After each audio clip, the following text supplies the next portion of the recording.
avoid these schools at all possible while you're active duty.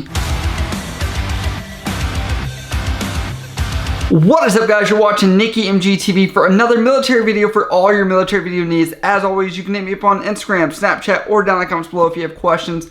Now, as always, we have a live stream Friday at 7 p.m. California time. Come hang out. We'll have a good time.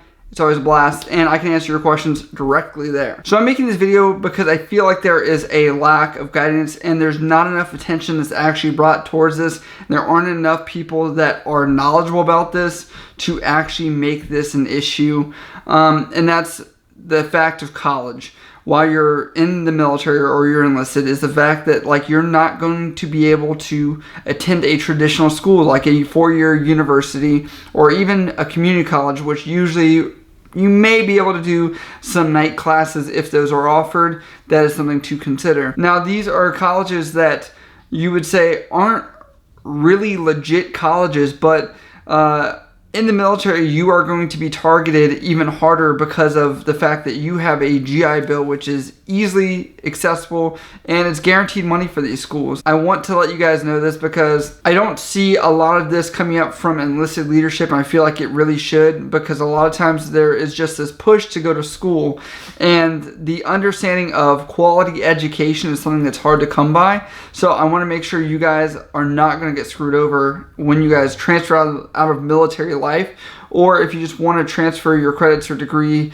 to something else. So what we've seen a lot in the military is that there is profit schools or for-profit schools such as University of Phoenix, Devry, like all these other schools which aren't actually legit schools. And you're going to maybe know or not know this, but there are a huge difference. So when you're joining, look at schools that are non-profit is going to be one key thing that's going to indicate it, meaning they're not just a diploma mill that's trying to make ends meet with money. The other thing is you're going to want to make sure that it's regionally accredited. This sounds so dumb that it's simple advice, but I've had too many other service members get into degree programs or taking classes that actually don't matter or actually are transferable to anything else. So if you weren't aware, there's actually 4 different accrediting agencies that you need to look at. Now, does this mean that if you go to a school that's regionally accredited that they are going to transfer everywhere? No, not necessarily. This depends on the syllabus, the type of course it was, the title of the course, a bunch of other factors, but the chances of your courses being transferable are going to be better if you go to a school which is regionally accredited. Now, schools like University of Phoenix are not regionally accredited. If you go to their website and you look up University of Phoenix, it's going to be very hard to find that they're even accredited. If you go to a school and it's more like a maze to get to the final product of what their accreditation is, and the only thing you see is some kind of national accreditation or something to that emphasis of just, hey, we're accredited, but they can't give one of these 4 accreditations which are listed. I'll just put them here, and I'll also put a link down in the descriptions below. You need to be checking these schools.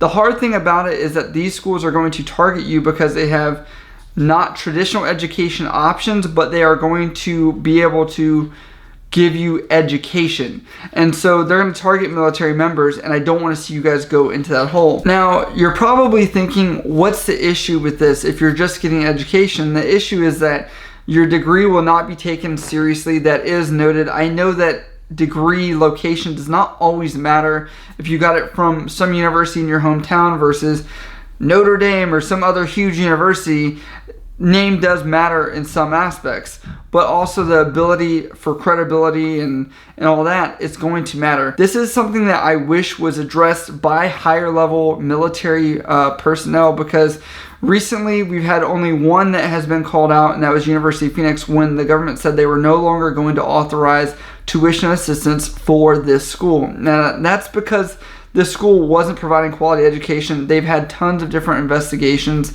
and that is just something that shouldn't be tolerated for service members. These are people that are serving the country, and they deserve quality education, not stuff that's going to be just rinky-dink, for-profit, just, hey, let's take your money. You're going to get to say you got a degree in classes, but you're never going to actually be able to land a solid job. I just can't stand for that. And if you guys are trying to go from military life to civilian life, and you are taking colleges that are not near your final goal. For example, you're taking some kind of community college or college near your base, you need to call your next school you're going to and let them know, hey, I'm taking these classes. Will you accept them and transfer them?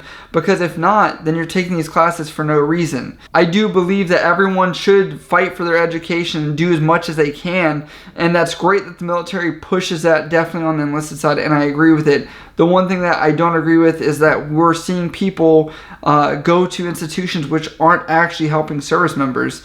They're helping them while they're in the military, saying they're taking classes, but it doesn't really let them meet their ultimate goal of getting a quality education and allowing them to progress in a career field that's legitimate and have a degree that is acceptable. I know that this may seem like common sense to a lot of you guys out there, but there are people like me. I had joined at 18, never went to college, never went to community college, didn't understand this whole process, and what ended up happening was I went to a school that is accredited, so I have no issues with that, but in comparison to my peers, I've seen people that went and got bachelor's degrees from schools that are not regionally accredited. At the same token, I want to let you know that I met somebody that went to University of Phoenix and then went to UCSF in San Francisco, and they're doing great, and they had their master's from there. So it depends. You have to really take that chance and understand what steps you're making in order to meet your final goal. But I would rather you not have to worry about if your degree is accepted or going to be acceptable for your master's program or something like that later down the road, rather than just take care of it now and go to a school that is regionally accredited and is actually a legit school. If you guys have questions about that, or you are just curious about military life in general, you can check me out on Instagram, Snapchat, or down in the comments below. As always, we have a live stream Friday, 7 p.m. California time. You can come hang out, answer your questions, and I love you guys. I'll see you next time.